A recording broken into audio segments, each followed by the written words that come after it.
You did it. You clicked agree to use that music track or photo or video clip or whatever. But is that little checkbox really enough to protect your business?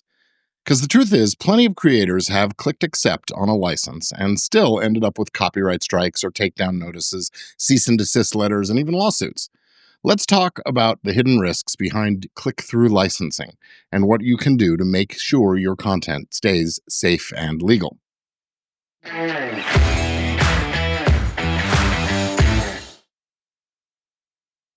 Hey there, it's Gordon Firemark, the podcast lawyer. This is Legit Podcast Pro, getting a little off our usual track, but this is the show where we help you build a legally sound, professionally protected, and profitable podcast business that supports your business and brand. And if you've ever downloaded royalty-free music or a photo or a video overlay, a font or a Canva template, you've used what's called click-through licenses. You agree to some terms, usually by checking a box or clicking a button, and boom, you're off to the races. But is that really a legally binding agreement? Can it protect you if something goes wrong?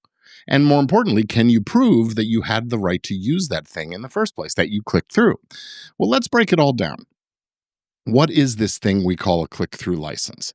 Sometimes these are also called click wrap or even browser app, but it's a contract that you agree to digitally when you click that I agree or accept or whatever in order to access or use something. These are super common when you're getting things like stock music and sound effects, templates, fonts, images, stock photos, video, B-roll footage, things like that. AI-generated media, even plugins and software tools.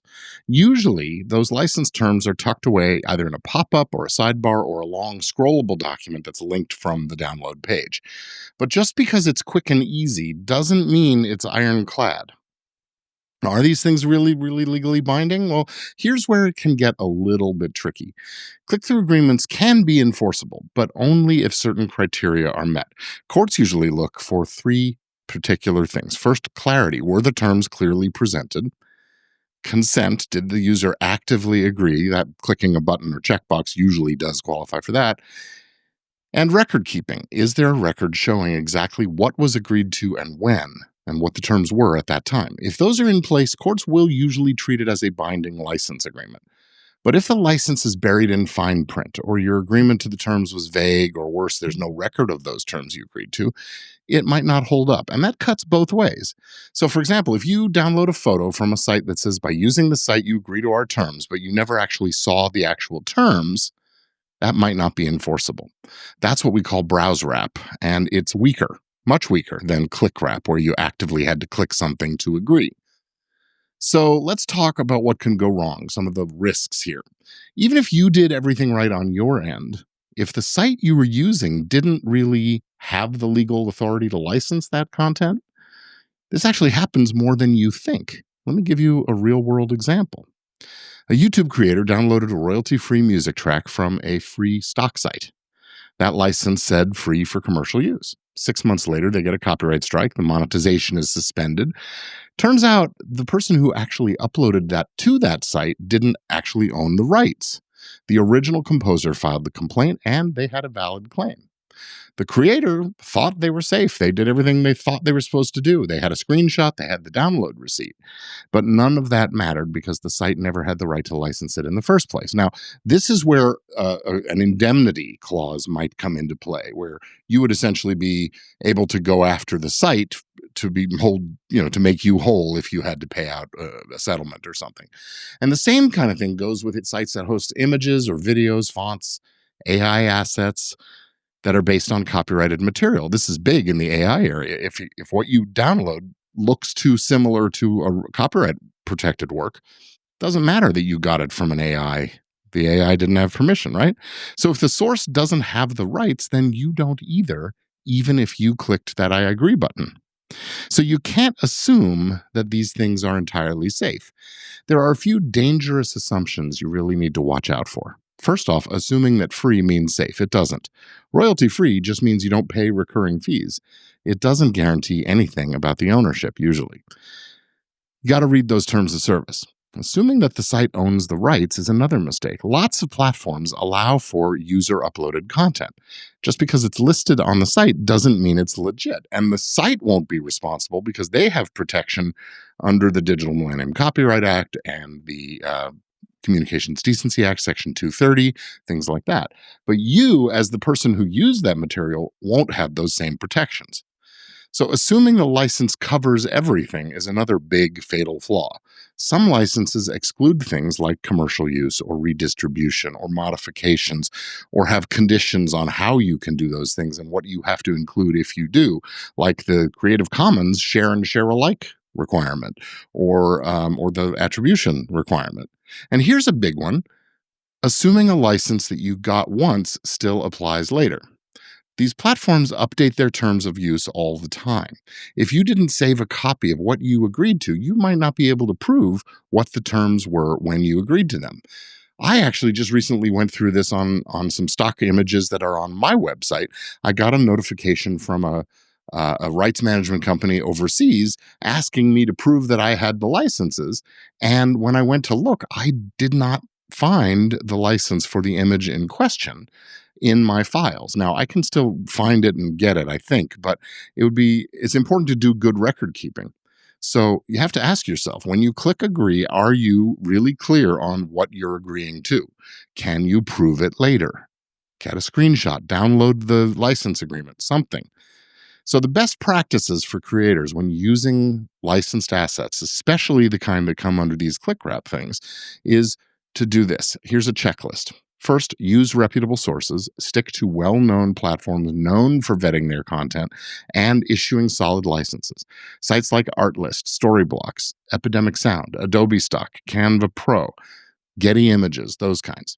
Download and save those license terms. Save the PDF or the screenshot of the license you agreed to at the time you download it. I would recommend creating a folder. Maybe it's on an outboard, a removable drive or something.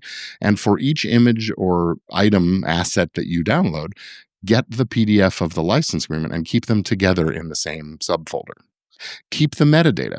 Retain the asset's original file name, the download date, and the attribution information that might be required. And check the usage rights, especially if you're doing commercial use. That is, if you're using it on a sales page or in an advertisement. Some licenses are for personal use only or editorial use only.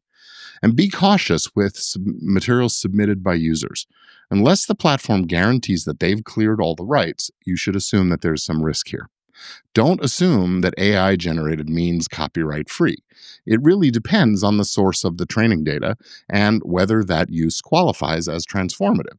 It's true that an AI generated image isn't itself entitled to copyright protection, but if it's based on underlying material that is protected, you could be liable for the infringement as well.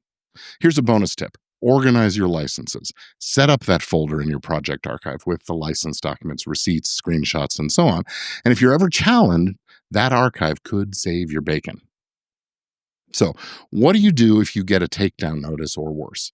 Let's say the worst happens. You get that takedown notice or cease and desist letter. Maybe it's a YouTube copyright strike or your podcast host pulls your episode down. You get that notice from the rights holder. Here's what not to do. Don't ignore it. Don't assume the platform will figure it out, but don't immediately delete your content unless you're sure you violated the rules. Instead, you should review your records, do you have proof of that license, contact the platform where you got the asset and ask them to confirm your license and rights. And if you believe the takedown was wrong, consider submitting a DMCA counter notification. That's a legal request to restore your content. But you do have to be careful. As I told you last week, filing a false counter notice can expose you to liability. So make sure your claim is backed up by documentation. And if you need help, talk to a lawyer. Now, if you are creating content, whether it's a podcast, a YouTube channel, or any kind of online business, you need to protect yourself with the right kinds of legal agreements, not just these click wraps. So if you're missing contracts for guests or sponsors, collaborators, licensing content, or you just want to make sure you're set up properly to run things in the most professional way possible, visit easylegaltemplates.com. You'll find a full library of lawyer-drafted contracts and templates built specifically for creators like you. Again, that's easylegaltemplates.com. So clicking I agree might feel like you're protected, but in the world of licensing, that checkbox is just the beginning. Don't rely on assumptions, don't trust sketchy sources, and don't put your content and your business at risk. If you're using stock assets in your show, your YouTube channel, or online business, do it smart, do it safe, and do it legit. I'm Gordon Firemark, the podcast lawyer, and I will see you again next week on Legit Podcast Pro. Until then, keep on creating, keep it legal, keep it legit, and keep it fun. Have a great week.